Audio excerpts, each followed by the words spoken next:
free service to all Kibo motorcycles in Kwale. The customer is able to get free specialized services, complete mechanical check, and a professional advice at zero costs.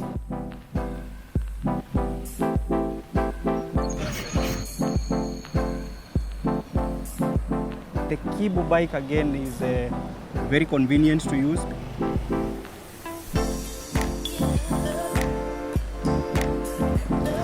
It is doing more.